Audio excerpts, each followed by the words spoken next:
For 40 years, the National Hot Rod Association has staged the biggest of all drag races, the U.S. Nationals. Calvin Rice won the first event in Great Bend, Kansas in 1955, and since then, the sport and its heritage have made incredible changes. For the next 60 minutes, you're invited to take a stroll down the quarter-mile memory lane through 4 decades of the greatest drag race in the world. I've done it all at Indy. The 1979 U.S. Nationals champion. It's the biggest drag race in the world. In your drag racing career, if you never win Indy, it's never complete. It's just the race. It is the drag race.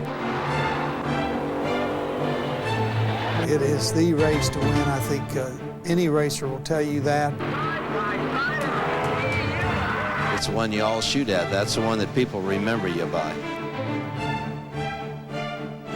It's a 1,000-acre ballpark with 1,000 cars there. It's sort of like the World Series of drag racing. It's like the Super Bowl. The U.S. Nationals, for some reason, when you roll on the gate on that very first day, you get chills running down your spine like no other event, because it's obviously the granddaddy of them all. That's the biggest, baddest race in the world. And Prudhomme smokes the tires, McEwen pulling ahead. It's like an old friend kind of going back and visiting once a year. That sounds like Indy to me. Hello, everyone. I'm Steve Evans. And I'm Dave McClellan. Mac and I just tallied it up, and collectively, between the two of us, we have made 64 U.S. Nationals appearances. And I've got about 5 years on you on that. In fact, in 1956, I was there when Calvin Rice made the first ever 9-second elapsed time run, and today they're running in the 4s. My first U.S. Nationals was mid-60s, Don Prudhomme's first top fuel victory, and since then, speeds have risen over 100 miles an hour. Well, Steve, in the next hour, you're going to get a chance to join us as we take a look back at 40 years of the U.S. Nationals. From Kansas to Indiana, with a couple of stops in between. Steve, there's no other race that evokes the emotion on both the spectator, the driver, the crew member as the U.S. Nationals. And it also paints a panorama of the evolution of today's drag racing car. From the vehicle you're looking at, that sleek, long machine with the big wings, back to the early days when they had the very short wheelbase and no wing at all, no downforce provided. These were the earliest days of top fuel racing, the transition years. You can see the difference between then and now, and it is substantial indeed. Well, David, as dramatic as the top fuel dragster evolution is, what about the funny cars? They've gone from almost jalopy-looking creations to something out of Star Wars. Originally just converted stock cars, the rear axle relocated, that made them funny-looking, hence the name funny cars. But now they're anything but funny. These cars with their fiberglass composite bodies developed out of an original stock-bodied car, believe it or not, in its very earliest form. They had steel bodies with just a very minor amount of weight-saving devices. Now, they are highly exotic machines. Pro stock eliminator race cars of today got their birth as a stock-bodied car delivered from the factory. Yeah, the evolution was much like the funny car, except NHRA's rules makers stepped in and said, hold it, that's enough. We've got to keep these street looking, and wow, do the fans love them. Steve, while they retain their original body shape, these are highly sophisticated race cars.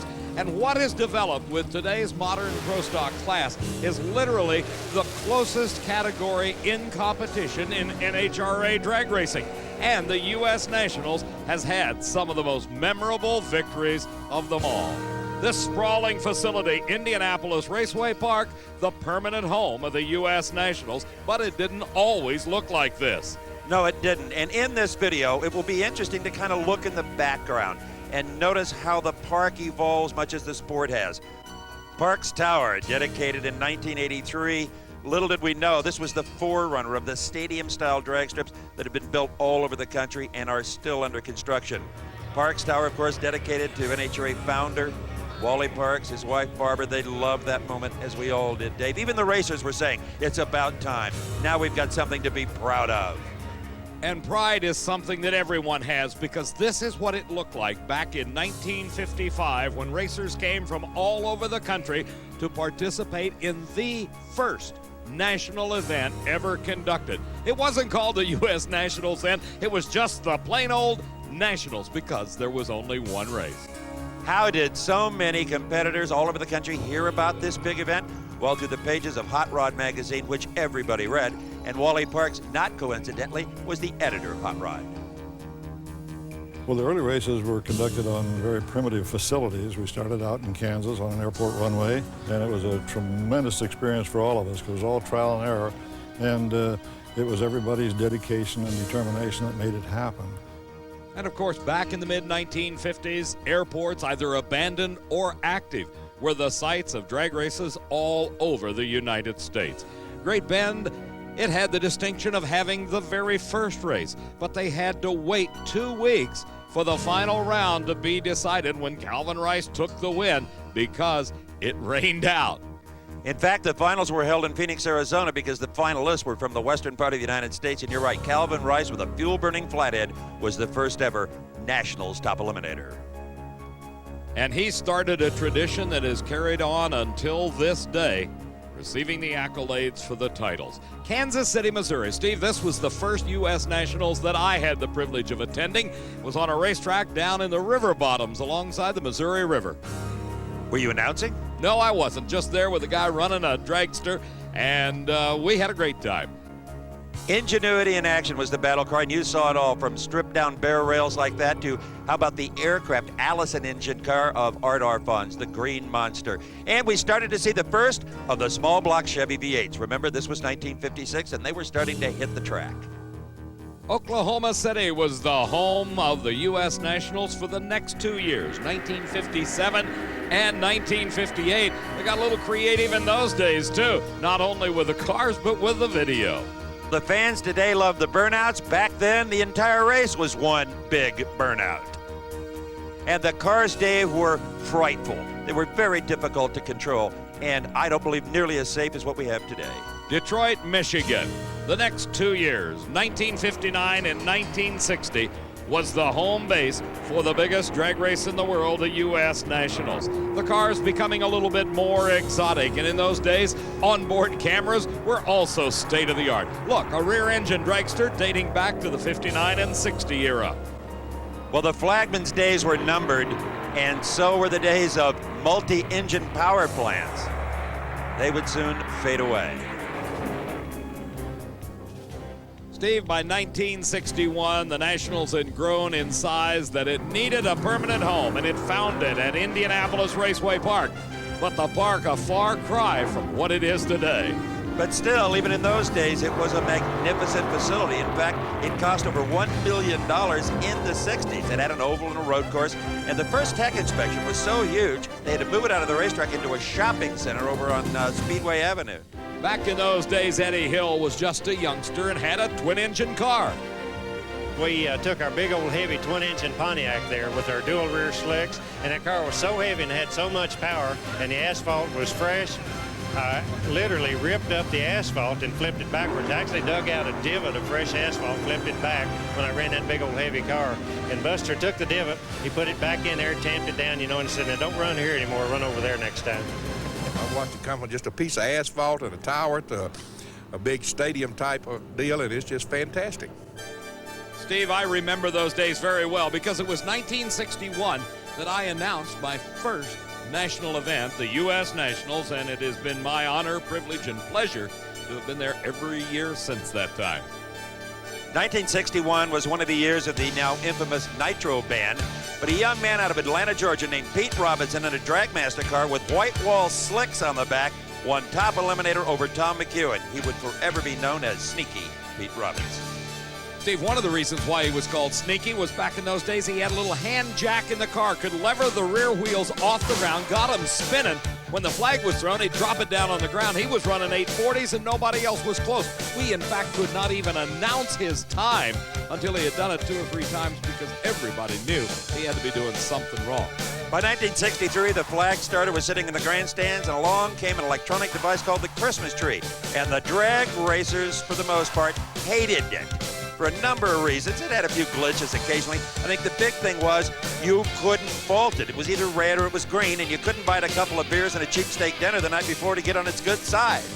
The Christmas tree may have cut down on the restaurant and bar business in Indianapolis, but it did pick up one thing, and that is red lights. Because as the racers tried to adapt to this new starting system, a lot of them left the red light glowing on the tree. Of course, the same problem exists today. With one major exception, now they have the pros start. And these days, stock cars are top fuel. You all had a 2.5-second long countdown. A lot of guys just couldn't wait, just couldn't be that patient. But there was one young man, a guy by the name of Bobby Vodnik, who figured out just how to massage that tree. He'd stand up in the starting line and tap his foot until he got it down perfect. And who was to be his victim in the final round of 1963 on gasoline, the last year of gas at Indy? None other than Don Garlits. Steve, that's me announcing in 1963 as Don Garlits was unable to wait. Look how quick he was on the tree. Bobby Vodnik picked up the U.S. Nationals title, and I must admit, that's the last we ever heard of Bobby Vodnik. Well, in 1965, another young man came to Indy, bringing a big West Coast reputation, Don the Snake Prudhomme, driving for Roland Leong. It was my first year at the U.S. Nationals, and I will never forget it, as the Snake beat Tommy Ivo for his first Nationals title. Driving the Hawaiian dragster with Roland Leong as an owner and Keith Black tuning it, and we went in there and won the U.S. Nationals, which was, you know, it was just the highlight of my career there. It was great. Well, 1965 may have started a long career of U.S. Nationals victories and memorable moments for Don Prudhomme. Probably the one that I remember the most. He was involved in a race for the final in 1970 against Jim Nicole. This footage was shot by ABC's Wide World of Sports, and to this day, they use it in every anniversary special. It is that dramatic.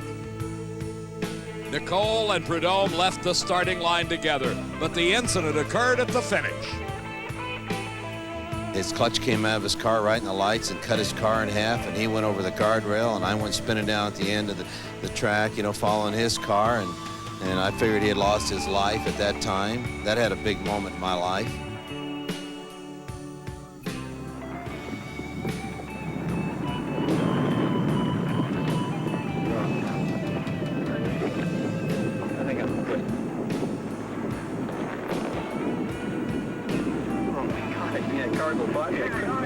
There's no back section on it or nothing.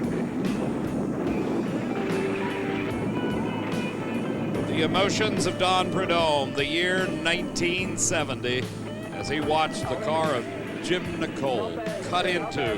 Nicole bounced over the guardrail. That's Roland Leong standing behind Don Prudhomme. The ironic thing is, Jim Nicole sat across from Steve and I at the winner's banquet the next night. Don said at that time, well, he didn't know whether he wanted to continue racing or not, and I told him that I thought that if the shoe was on the opposite foot, that you'd want him to keep racing. Well, Snake got over the emotions of that moment, and not only did he keep on racing, he moved into the funny car category, much to the dismay of everybody else in it, because he just dominated Mac. This was 1974. Billy Meyer was in the far lane, and this was Tuesday morning after a Monday Labor Day rainout, as I recall. Billy Meyer had set the national record earlier in the weekend, but you don't give a 19-year-old kid 24 hours to think about it, and Prudhomme 24 hours to get his act together. This win in 1974 over Billy Meyer was the second in a row for the Snake as he made the move to funny car and made it pay off. His wife Lynn offering congratulations, and Bob Brandt, who was the crew chief in the glory days of Don Prudhomme when he was running the U.S. Army funny car. In 1983, we thought 580s from funny cars was spectacular. Prudhomme in 1983 rewrote the record book as few ever have. A 5.63, the car in the far lane. If I was back home and I heard this was going on here, I wouldn't believe it, but I'm driving the car, and I'm here to tell you the car's doing it. It's an incredible racetrack. It always has been here. We fast forward to 1989. It's now the Skoal Bandit Pontiac, and Don Prudhomme pulled off one of those rare doubles. This was the last year he was in a funny car, Steve. It was, Dave, and I think if you ask the Snake, he will tell you this was his favorite U.S. Nationals experience because he did it Snake style. He just ripped their throats out. This was the final round of the Big Bud Shootout. He was up against John Forrest in the days when you could beat Forrest, and the Snake consistently in the 5 teens. We now move one day later to the U.S. Nationals weekend. It's one thing to win the race within a race and the big bonus bucks that come from Budweiser. But the U.S. Nationals title is what every drag racer wants to win. And Prudhomme did it in fine style. A 5:19, needless to say, a big payday weekend. I think the drag racers feel the same way about Indianapolis as the IndyCar guys do about the 500, or perhaps the Winston car guys do about the Daytona 500. You know, it's a race you all want to win. Well, 4 years later, another double would be pulled off by John Force. 1993, Force had never won Indianapolis in any way, shape, or form. He won the Big Bud Shootout, and his Castrol Oldsmobile just thumped him on Monday as well. This actually was the final of the Big Bud, Dave. And it was the McDonald's Oldsmobile driven by Cruz Pedregon, who was coming off of that great 1992 season where he won the U.S. Nationals and won the Winston Championship, snatching it away from John Force. Was he going to take away the Big Bud Shootout? Not if Force could stop him, and he did, but only by inches, as John Force won the $50,000 bonus payout that came his way as the champion of the Big Bud Shootout. Then came the race that John Force had never won. And that had been the subject of every TV show open for a half a dozen years. John, why can't you win Indy? It's like Earnhardt in Daytona. Well, I'll tell you, he took no prisoners. He had a single run because Kenji Okazaki could not start his car. I guess Prudhomme kind of summed it up. I heard him say once, if you can go to Indy and win the funny car race and win the Bud Shootout at the same time, that was an accomplishment only a few have done, and we did it. Another double was pulled in 1991. Jim White was driving for Roland Leong at the wheel of the Hawaiian Punch Dodge. 1991 when we set the national speed record, then got thrown out for a body being illegal. Then coming back and resetting it again and winning both the Big Bud Shootout and the U.S. Nationals. Sounds like to me they shouldn't make Roland mad, because look what he did to John Force. A big weekend for Roland and Jim White. A big weekend for this young man. The year 1989. Who is that, Steve? That is Nicholas Morgan and his happy papa Larry. And what a fantastic weekend he had. The Pro Stock Challenge, which is now held in Englishtown, in the 80s, the late 80s, was at Indianapolis as part of the U.S. Nationals, kind of like the Big Bud Shootout. And Warren Johnson will long remember the final round of that as well, because he came out on the short end of the stick this day. Larry Morgan was just knocking the tree down with reaction times. As Morgan got the advantage off the starting line, his Castrol Oldsmobile was able to hold on for a car-length victory. That was the first leg of the double. Then the next day, he didn't have the lane choice. He got moved over to the opposite lane. But the results ended up exactly the same, as Bob Glidden was the opponent that fell to Larry Morgan in this run. I won the Mr. Gasket Challenge and Indy, and had my first boy the same year, like 2 weeks before Indy, and that's probably one of the best races we've ever won. It's a neat place. But let's give credit for the first double to Kenny Bernstein back in 1983. And this was when Bernstein really started to take command of the funny car class and would go on to win 4 championships. In the Big Bud Shootout final, he was up against Al Segrini, Dave. And Steve, you can tell the difference in aerodynamics from 1983 to 1990s, as Kenny Bernstein in his Ford Tempo car here in the Big Bud Shootout got the win. Now that was the first half of the first ever double at Indianapolis Raceway Park. Dale Armstrong and crew performing as well then as they do today. Now here is Bernstein again. This is one day later at the U.S. Nationals. The final round opponent here, Tommy Anderson. Yes, the same Tom Anderson that in 1992 and 3 would wrench Al Hoffman to 300-mile-an-hour funny car speeds. He was a driver in 83 and a darn good one. The Alan Aronak and Jim Womack Lincoln Mercury car. Bernstein had his hands full here. Both cars all over the racetrack, but it was Bernstein and the double at Indy.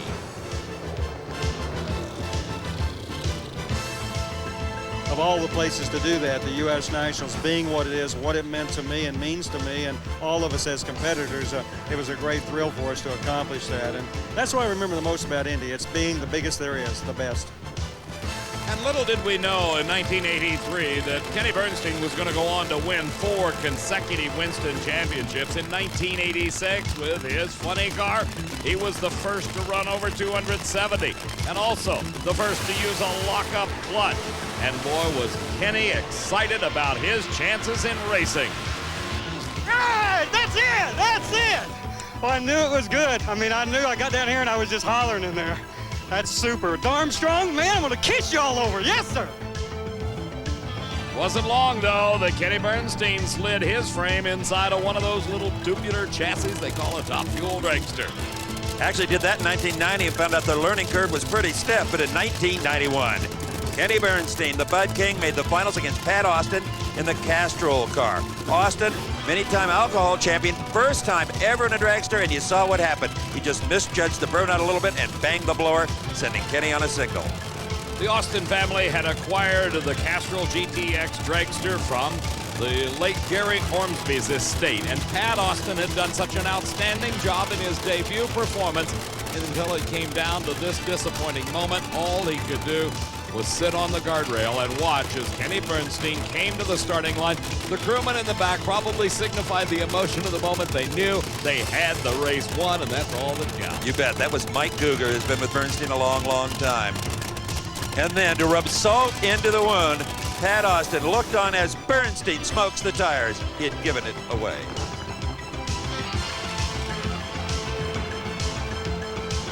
I think that you have a tendency sometimes to treat Indy differently than a regular race, which can get you in trouble also because of what Indy is. The prestige, the mystique of Indy makes you do things maybe sometimes you shouldn't. We had a lean condition on the burnout and just caused it to backfire, and Kenny went up and smoked the tires, and I just felt like my heart fell out of my chest, and I actually felt that I was at a low point that I've never been to before, and I've never been there since. I hope to never return there again.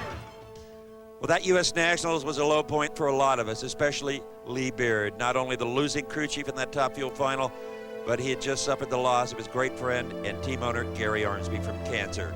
We still miss him, always will. The U.S. Nationals has really been kind of a rocky road for me. A lot of things, a lot of different experiences.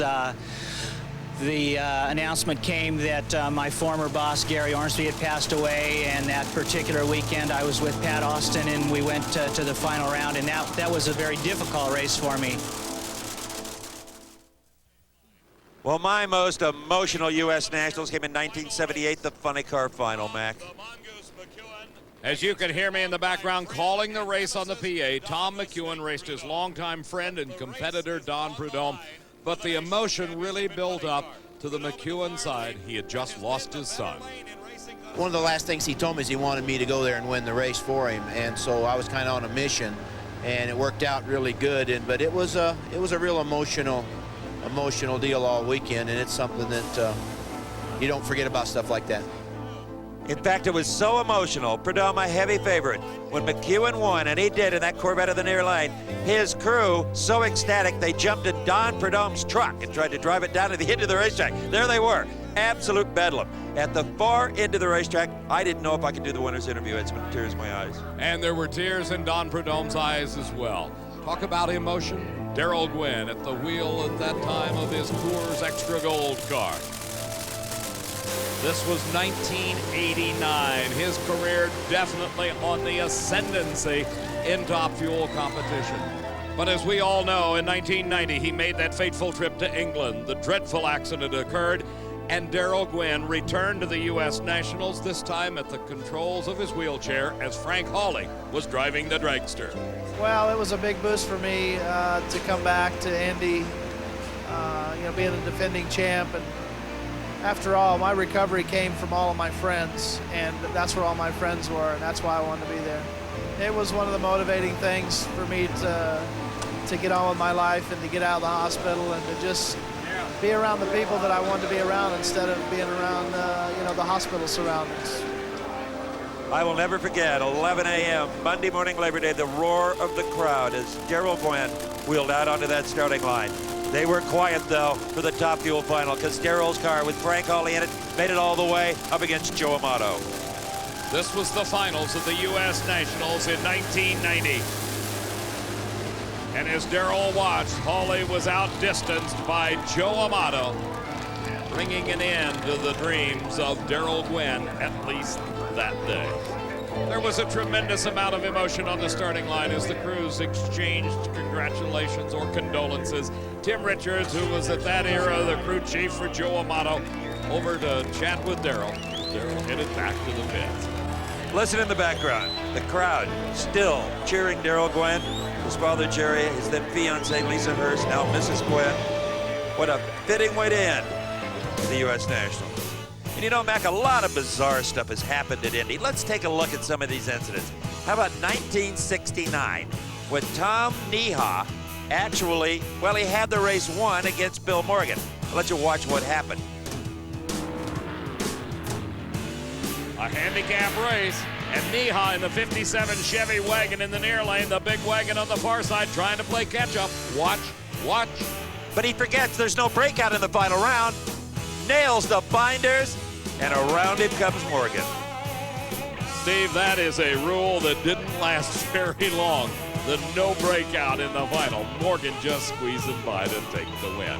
Another ironic moment, if you will, came when Don Garlits met Benny Osborne.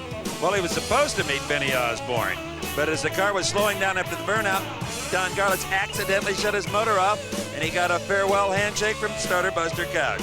And Benny Osborne got the single for the early round win. That was 1969. Let's jump forward 20 years to 1988. Top Fuel final, Joe Amato and Gene Snow. Gene Snow was in the near lane. He looked in a great position to win his first ever U.S. Nationals in Top Fuel. The man who was the father of the funny car at the U.S. Nationals, backing up, not a care in the world, just trying to get in the right mental frame of mind, concentrate on running his own race, pretend the other guy doesn't exist. All those things Top Fuel drivers tell you they can do and rarely can. The crew made all the necessary cockpit adjustments. Amato staged, Gene Snow staged. Who would be the Nationals champ? Well, were it not for a broken throttle cable, it should have been Gene Snow. That's what happened. The throttle cable fell off of the car. Amato, who had smoked the tires, got back in it and won, much to the delight of his crew.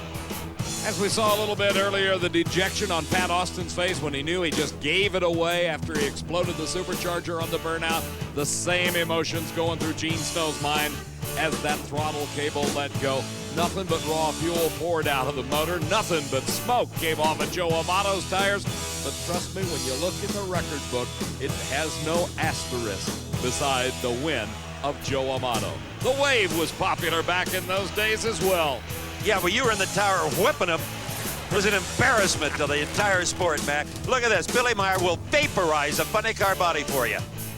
Unbelievable. And Meyer, who in his youth was a go-kart champion, found that experience highly valuable in this particular situation. Now you think, that car was junk. It couldn't run the rest of the U.S. Nationals. Well, it could if your good friend Kenny Bernstein loaned you a spare body and you grafted it on. Steve, you and I both have seen numerous explosions of engines, of cars, but I don't ever recall seeing a funny car body disintegrate quite like that one did. And the amount of debris that Billy Meyer drove over, and there was no damage to the chassis. That's why he was able to put the body on and race against this man. That's Joe Pisano. He's out dodging his driver, Mike Dunn, as Billy Meyer came to the starting line with a borrowed Bud body from Kenny Bernstein. The explosion happened in qualifying, so it was a real tribute to the entire crew that they got this thing together and made it to the finals.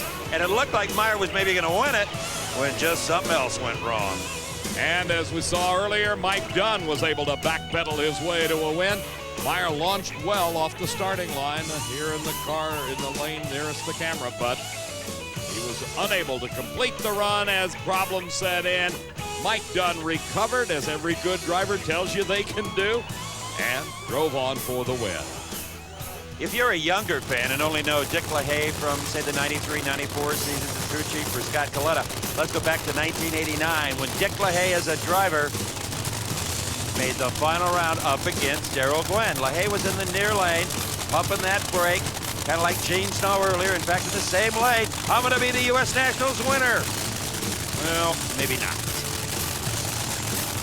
Not to tip the hand, but Dick LaHaye broke right at the starting line. 6 bolts that held the supercharger pulley on, let go, and his car was without power Right off the starting line, Darrell Gwynn streaked on for the victory in 1989, and Dick LaHaye fell victim to mechanical problems. In '89, it looked like I was a shoe-in for a win, and we had 6 little bolts break in the blower drive right at the step of the throttle, and that was kind of devastating. Well, you get so high in trying to win races and so forth, and then you can be so low so quick, and that's part of drag racing.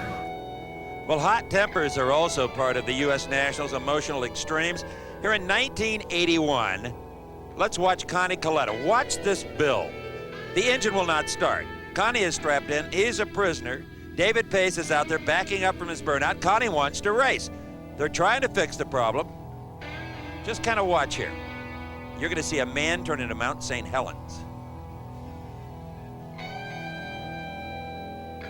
The seconds ticking away. About this time, Connie realizes, that's it. What an embarrassment.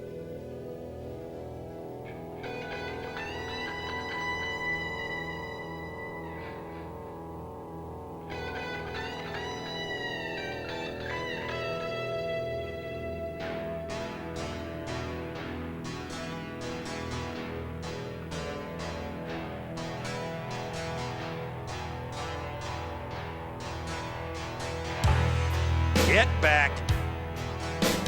There's Scott Kalitta, crew chief Ron Barrow. It's getting ugly.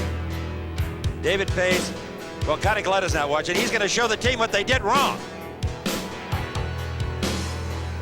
Look, you do it like this.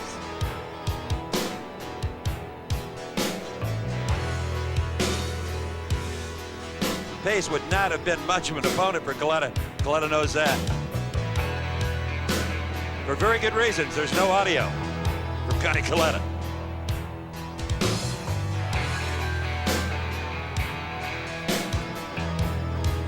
Many memorable things. I mean, I've been going to Indy since 1962, I believe, was the first year that I raced at Indy. This goes back a long way. A lot of memorable times, a lot of good events, a lot of good racing. A lot of that good racing involved Connie Kalitta and Shirley Muldowney. Talk about emotions, talk about a bitter rivalry. There was none better than Shirley and Connie at their best. And that, of course, was in the late 70s and early 80s. I raced her a couple weeks ago and I give her 2 driving lessons, 2 of them, one right after the other. In his wildest dreams. Connie says a lot of things. It's who goes over the finish line. As far as where I sit, that's what's most important, and it takes more than just a driver to pull that out. It takes a team. And, you know, when there's somebody over in that lane that you really want to dust off, that really has got it coming, you know, you just hope and pray that your guys did their job right, because they're the ones that pull it out for you. And they did their job right. These two met up in 1982, the Top Fuel final. It was just what you would expect from 2 former teammates on the track and roommates off. This was more than just a car race. Now, Shirley had had a rather trouble-free U.S. Nationals. Connie, on the other hand, had blown up everything in his trailer, and his crew was out scavenging parts just to try to make the final round. Appear he did. This was one the fans in attendance won't soon forget. Connie's pre-race thoughts? All right, lane choice isn't going to be that big a factor, is it? I don't think so. Driving is, though. Oh, yeah. Anytime you and this lady meet, it's a bit of a war. Yes, it is. It's going to be a hell of a good drag race. And you take great pride in trying to lead on her. I wouldn't do that. Ladies before gentlemen, isn't it? Never let it be said that Connie Kalitta let a chance go by to throw a little dart at Shirley Muldowney. But the dart was thrown right back in his face in the race, as Shirley in 1982 took home the title. It's nice to be able to sit here and talk about winning that race. I consider myself extremely fortunate. You know, and the luck did not enter into winning the race. I still consider myself lucky to have won it. That is the one to win. I guess it's nice to be able to say you've done it. Getting so close to winning Indy and never winning it, you know, I can remember my mom had a bottle of champagne, and she says, we're going to drink that when you win Indy. And I think she drank it without me. It sounds like it. Rivalries thrived at Indianapolis Raceway Park, and none were better than those in the Pro Stock category. And it was everybody trying to beat the hometown hero, Bob Glidden. It is close to home. We don't have to stay in a hotel or motel. But on the other hand, when you race close to home, you have a lot of other deterrences. Everyone in the Indianapolis and Whiteland area thinks I own the racetrack and comes to me to get free tickets. In 1981, the final pitted Lee Shepard in the Chevrolet against the Ford of Bob Glidden. Bob had won this race in 1973, 74, 78, and 79. But in 1981, Chevrolet prevailed. Glidden fell back early in the race and could not challenge Lee Shepard and the Rare & Morrison team. Well, we just had a little longer staging session than normal, and I went ahead and staged first, and Bob pulled in, and he was a little late, looked like. Yeah, I think he had a quicker lap start. Yeah, he usually does. The rivalry got more intense, if that's even possible, in 1983.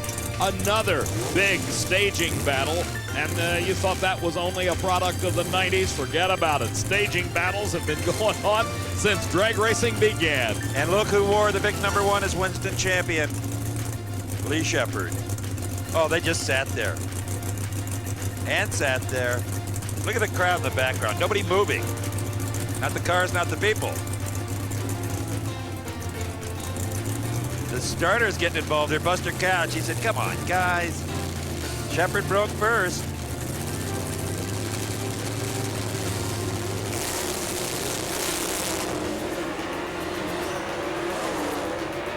As they headed down the racetrack, the Ford eking out a win. This was the last U.S. Nationals finals for Lee Shepard before his untimely death in the testing accident just a little bit later. But certainly, Shepard will be remembered as one of the great U.S. Nationals Pro Stock champions of all time. You know, a lot of fans, I think, have this image in their head of Warren Johnson as being this cold, calculated, introverted engineer type. I can tell you I've never seen a driver any more excited in my life than WJ was Indy '84. Johnson at the wheel of the Oldsmobile Cutlass was against Bob Glidden, the hometown boy. Lost it. In '84, you know, that was special because that was my first Indy. It was Bob Glidden that I raced there. Beating Bob at any time is special. If you're going to win a race, no matter how important any other race is, you have to win Indy. Otherwise, you really, to win a championship without winning Indy is really almost like a hollow championship. The battles continued. Warren Johnson and Bob Glidden. The cars updated as we went through the years. It was 1988 when Bob and WJ once again sat on the starting line at Indy in the U.S. Nationals, and that race was decided at the line. WJ redlighted. That was Rusty Glidden in the background giving his impression of a two-legged pogo stick. Every win's a special win, but this is Indianapolis. This is the Super Bowl of racing. This is the big race for us. Well, Bob's 9 U.S. Nationals victories make him the winningest driver. Well, right behind, though, is Don Garlits with 8. And we would be remiss in this video if we did not pay tribute to Don Garlits with his own little chapter here. What a man. He is Indy in many ways to a lot of fans.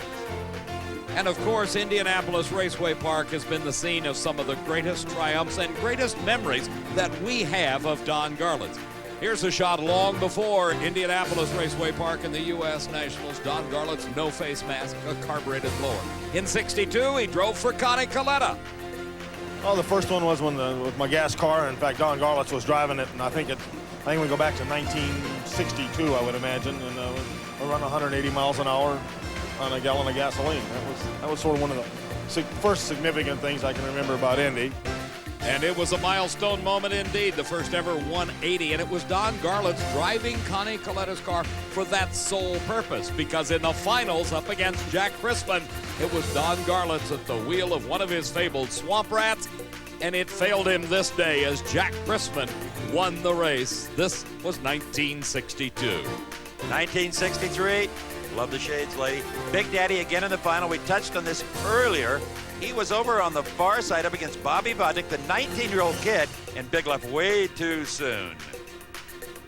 I know I runner up there in 1962 and 1963 before I actually won in 1964. And believe it or not, 1964 was almost a runner-up. I was racing Jack Williams, and it was just inches separated the cars. But that was my first win, and it was a big one.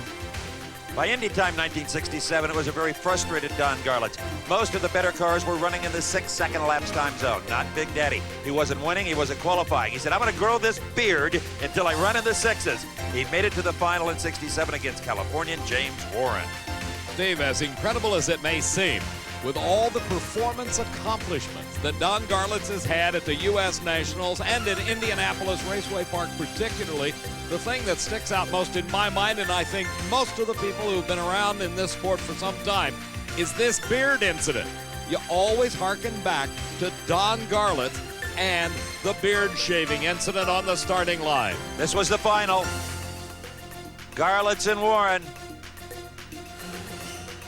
Garlits not only wins, he runs his first ever 6-second elapsed time. And by now, you know what that meant. And Dave, I got caught flat-footed. I was working for ABC. We went right to the winner's circle where Garlits was supposed to go. From that point where he stopped, I was down there. The winner's circle was over behind a tower you couldn't see on your left. We didn't know he went to the starting line for a Gillette moment. And look what happened on the starting line. Don Garlits surrounded by fans, standing up on the front of his truck and shaving off the beard. 1968, final round, maybe a precursor of things to come. Steve Carboni and Don Garlits. Steve Carboni in the Bob Kreitz car was over in the far lane. We're looking at Garlits here right now, that real spindly car. Carboni with the state-of-the-art car of the time, the full mag body, the whole 9 yards. In fact, that team, Carboni and Bob Kreitz, invented the burnout. They were the first to ever pour bleach down into the tires. It was called the bleach box for a long, long time. But this here, it was experience on Garlits' side. As good as Carboni was, he maybe wasn't quite ready for the master. Big was long gone with no tire smoke. Carboni loses traction. Big Daddy sliding the clutch when not everybody knew how to do that. But then we move to another Garlits-Carboni matchup. That was in 1971. You remember this? Steve, this is remembered by me and many others as the longest nitro burn down in history. The look of starter Buster Couch says it best. Get in the staging beams now. They finally did, and Steve Carboni upset Don Garlits on that day in 1971. Just 4 years later, it was a new opponent in the final round for Big Daddy Don Garlits, this time Shirley Muldowney. And it was Shirley's first ever Top Fuel final round appearance at the U.S. Nationals. Back in those days, they still did the dry hop burnouts with the Top Fuel dragsters. The cars were equipped with 2-speed transmissions. The drivers had a lot of work to do as they made their way down the racetrack. Considerably different than the Top Fuel dragsters of the mid-1990s.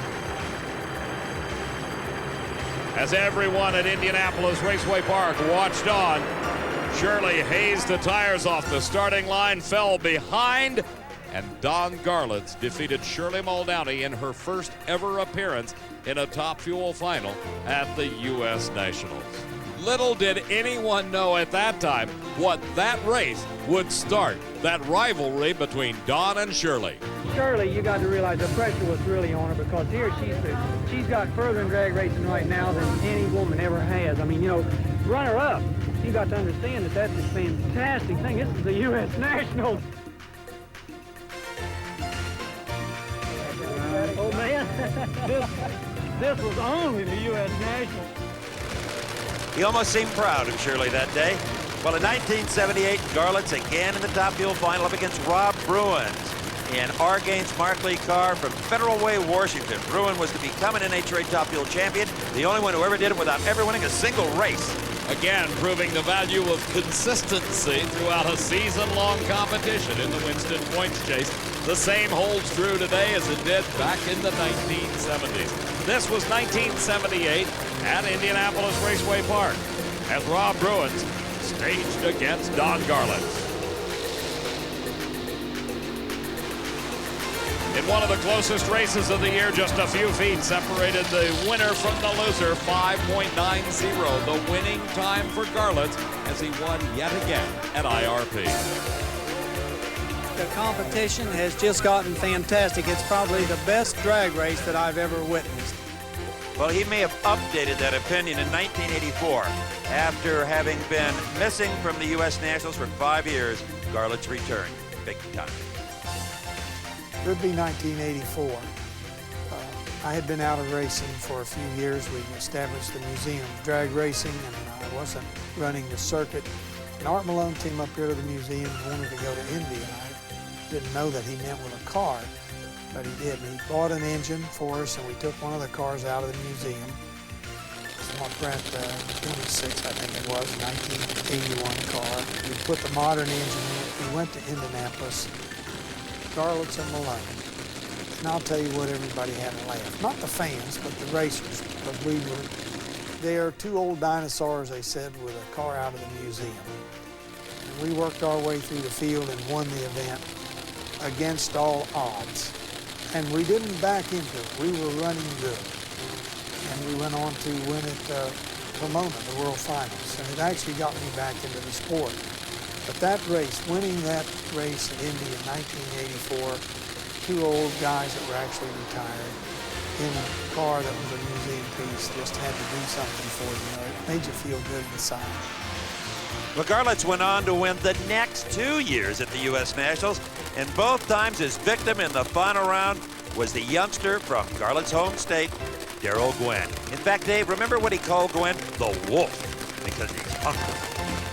And hungry he was, but not enough to take a bite out of Garlits on this day. Don Garlits went on to win yet another U.S. Nationals title, this one number 7. And an incredible strength. Garlits practically had made the U.S. Nationals his own personal stomping ground. He stomped on everybody that came up alongside of him. And this time it was Darrell Gwynn that felt the heat. Art Malone with a smile on his face. Darrell and I are the dearest of friends. Of course, I'm smart enough to realize I'm not going to be doing this forever, and Darrell's going to be doing it a lot longer than I am. I tell you, he is a young comer. And a young comer he was in 1986. It was Darrell Gwynn once again up against Don Garlits in the finals at the U.S. Nationals. We didn't know it at the time, but this was a history-making moment. It was, Dave. It would be Don Garlits' 8th and final U.S. Nationals Top Fuel victory. Again, over Darrell Gwynn. In succeeding years, some crashes, some medical problems for his Big Daddy, ultimately out of the cockpit. But this was the last time he won in Indianapolis, and relive it, folks. That's what we're going to do.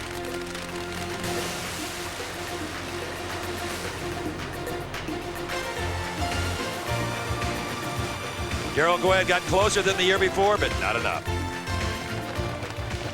You have seen a bona fide 20th century miracle here today.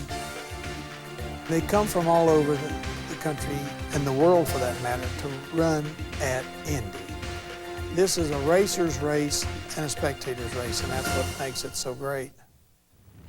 Great are the dreams of every racer that comes to Indianapolis Raceway Park, or even in the early days, those racetracks at places like Great Bend and Kansas City and Oklahoma City and Detroit, because those dreams lead to one thing, and that is the winner's circle at the U.S. Nationals. While Garlits may have won 8 of these U.S. Nationals titles, there are many a racer who have never, ever won, and some have only won once. This was a tremendous Rocky story in 1974. Marvin Graham, later to be called Marvin Who Graham, from Oklahoma City, roared into Indianapolis. Most of the fellow racers didn't even know who he was, and he flat had himself an afternoon. He sawed them off one at a time through 5 rounds of competition. It was a 32-car show in those days, and this was the final as Marvin Graham picks up his only U.S. Nationals title. His victim here, the car of our Gaines Markley, driven by Rob Bruins. Whatever happened to Marvin Graham? Well, he went to Hollywood, actually got a few acting parts, including the movie Heart Like a Wheel, Shirley Muldowney's life story, and is now on the production side, driving high-speed camera cars. Do you like funny cars? Do you remember the guy that won 3 Winston championships in a row, the fabled Blue Max? Well, here he was up against the Army car, Don Prudhomme in his prime. This was 1975. Prudhomme, of course, the first to ever win 4 consecutive Winston titles driving the funny car. But the day belonged to the Blue Max crew. Raymond Beadle, Waterbed Fred, Dale Emery, that whole legendary team. That was Waterbed Fred in the cowboy hat going absolutely nuts as they defeated Don Prudhomme in the final round. The crowd was screaming, yelling these guys on to the far end of the racetrack. Beadle, well, he was a character unlike anything we've seen before in drag racing. He taught us all how to sell t-shirts and make a little cash. And they knew how to celebrate like no other team as Raymond Beadle defeats Don Prudhomme in the finals in 1975. They called him 240 Gordy. Why? Because he was fast. I was lucky enough to run my first ever 5-second run there. I think we were the 3rd or 4th person to run in the 5s with a funny car. Set the speed record at 246 miles an hour, which was fast back then. And we ended up winning the event with my late crew chief, Jerry Verhill. So it was the best drag race of my life. That was 1979 that Gordy was talking about as he brought the bubble-up pacemaker car out of Canada to the starting line. And he had a bye in the final round all over the racetrack, trying to keep it off the wall of the center line was Gordy Bond. And a few years prior, his first ever U.S. Nationals, he was a runner-up. In 1980, Top Fuel Eliminator, as so often happens, racers bring brand new cars to this event, try to sort them out. Sometimes it works and sometimes it doesn't. In the far lane, it was Terry Kapp with his brand new Wheeler Dealer car. This was the era of the Canadians at Indianapolis. Terry Kapp from Edmonton, Alberta. Does the name Bertie Federley mean anything to you? Really, the one that really sticks in my mind the most was the first one we won back in 1980 in dragster division with Terry Kapp and Wes Van Dusen, the guys back home from Edmonton, Alberta. Relatively unknown team. We were there. We performed well, and we won the race, and it was great. You know, the only anticlimactic part of that race, as I recall, it was the fact that we ended up running it. Rained out on Monday. We ended up running on Tuesday, and there were about 20 people in the stands, but the thrill was still the same. It was great. And it was Jeb Allen who watched Terry Kapp win the race. Does the name Farconis, Coyle, and Minnick, that trio, mean anything? Well, it should. That's the Chi-Town Hustler team. And it was in 1982, Frank Hawley was the driver. I can remember our first pursuit of the World Championship back when I was running my own team and Frank Hawley was driving for me. We were so broke that we were considering not being able to finish the points chase, and it turned out we beat Don Prudhomme in the final of the Bud Shootout, and that money financed the rest of that season and was largely responsible for our first win. Not to mention that week in immigration hauled Hawley off to the slammer for lack of a work permit. We got him sprung before the final day of eliminations. Prudhomme wishes you'd left him there as the Farconis, Coyle, and Minnick Chi-Town Hustler, in its latest configuration in 1982, won that one. Next, Jim Head, a name now synonymous with Top Fuel Racing. He was at the wheel of a funny car in '84. I'll never forget that it was very overcast skies, and it looked like it was going to rain all day. And it was going to be a serious problem if it rained that day. I'll never forget, I've got a picture of Kenny Bernstein and myself staging for the finals, and the rain clouds were coming in. And fortunately, they didn't hit us, and I won the race. Don't know how it would have turned out on Tuesday. Bernstein went up in smoke off the starting line. Jim Head winning the title. This is Phil Hobbs. You remember Bobby Vodnik? Phil Hobbs was the partner as far as the team that owned that car, Harada and Hobbs. What happened here, Steve? Well, he tried to run a wingless Top Fuel dragster, and it proved to be an extremely bad idea. With the throttle stuck, the car just kept hammering the guardrail on the opposite side of it. It was getting shorter and shorter. By the time it got within a few inches of his feet, fortunately, the car lost most of its anger. Now, all of this after only about 60 feet of actual acceleration. He was one lucky guy. That's the same Phil Hobbs who won the Top Gas title back in 1965. This pretty much ended a very short Top Fuel career. You want another angle? Watch this. No wing, no traction. One of the wildest rides any U.S. Nationals has ever seen. And as you can tell, it was another one of those rainy Indy weekends, as that may have been the good fortune for Phil Hobbs. The standing water, the mud, the soft dirt, that helped absorb a great deal of the impact as this car destroyed itself in a series of gyrations. The good news out of this was that Phil Hobbs received no serious injuries. It was also the last time anyone was tempted to run a fuel dragster without a wing. Now for this next bit, Mac, it's a shame we don't have a soundtrack for mamas. Don't let your babies grow up to be funny car drivers. Watch Wyatt Radke, near lane, 1991. We have ignition. We have the lifting off of numerous parts. We have inside Wyatt Radke holding his breath, using every safety system on the car. They perform perfectly. Wyatt rides it out unhurt. 1974 near lane, Top Fuel.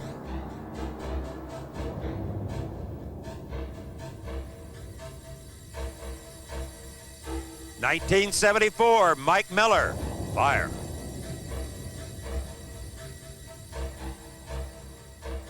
1981 Gary Bergen, oh no!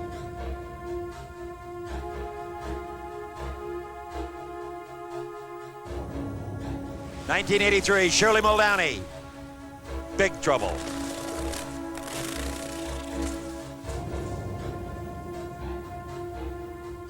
An early one, 1963 Jamie Parker.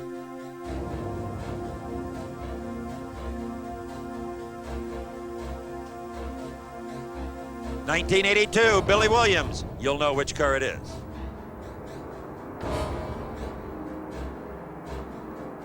It ain't over yet. Now it's over. And as we say at Diamond P, and they walked away. You know, Dave, 1969, man, were there some engine explosions. And we thought at the time maybe they were putting some additives into the fuel, like hydrazine, which is rocket fuel, or benzene or benzodrine, or who knows what they were doing, but something was going on. Steve, one thing we knew for sure, the end result was a lot of destroyed engines, parts, and oil laid all over the 1,320 feet of the racing surface at Indianapolis Raceway Park. What a headache. I remember vividly 1969 when a lot of professional race teams were fooling around with a new fuel. Benzodrine, I think, was the name of it, and it was absolutely incredible. Almost every other car, every other session was a complete hand grenade job. And it got NHRA's attention to where we knew at that point we had to do something to control the fuel activity. It also got the racers' attention. Let's remember these were front-motored cars. Absolutely frightening. Even in those days, the safety safari was right on the scene. Johnny on the spot to take care of any problems that might have existed. If 1969 was a bad year for Top Fuel, and it was, I can recall 1990 was absolute hell on wheels for the funny cars. Let's watch. But Forrest looped it out. He was unhurt and gave us another great interview. What about performances, Mac? How about 1961? Pete Robinson runs 8.48. So quick, no one believed it until he repeated it. That's right. We couldn't even announce it until he did it a couple of three more times. In 1967, Jack Christman was driving his fabled Mercury Comet. He out-qualified his nearest opponent by more than a half a second. In 72, Gary Beck came to Indy, a newly licensed driver. He won Top Fuel. He did it again in 73, and in 82 became the first under 5.5 seconds. It was also 1982. Tom Anderson, using a Kenny Bernstein body, made the first ever funny car pass under 580. But right after that, Don Prudhomme laid down a 563. Considering at the time we do this video, Pro Stock has not yet hit 200. In 1986, Warren Johnson was the first over 190. 1986, and they still haven't got 200 yet. In 1987, Joe Amato, the first Top Fuel driver, over 280. It's almost unbelievable what's taken place because our entry fields have gone as high as 1,000 cars running, and it's, of course, the one event of the year that every contestant would like to be included in. And so I think that all of us are just extremely proud of what's happened in the development of championship drag racing using the U.S. Nationals as the annual catalyst. I've been attending Indy since 1963, and the race, sometimes it just boggles the mind to think about how the technology has come up over the years. I mean, we've started out from when I first started as a young boy, the times, you know, were even in the 150 to 60 mile an hour in a quarter of a mile, and you see what we've gone today. We've already covered better than 300 miles an hour. You just don't know where it's going to stop. Well, the old-timers all get there for one thing, and if they got $1 left in their pocket, they're going to go to Indy, because it is the granddaddy of all of them when you come right down to it. Well, folks, there you have it. Our look back at the most important and certainly the largest drag race in the world, the U.S. Nationals. And Dave, we couldn't get everything in. Now, Steve, you understand that in 1 hour's time, it's very difficult to show you everything that happened at every U.S. Nationals, but we do hope you enjoyed our look back at 40 years of the greatest drag race in the world. Maybe someday we'll do a sequel. I hope I'm there. Me too. Bye-bye.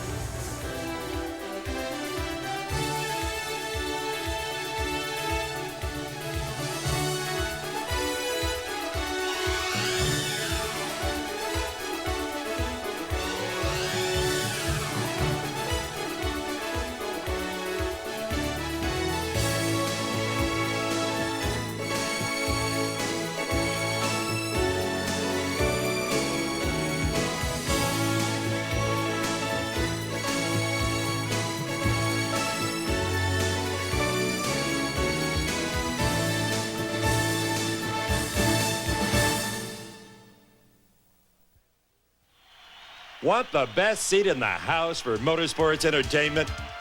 Then Diamond P Sports is your ticket for excitement. From over 40 spectacular titles in the growing Diamond P inventory, you can build a home video library of your favorite motorsports action that you'll enjoy for years to come.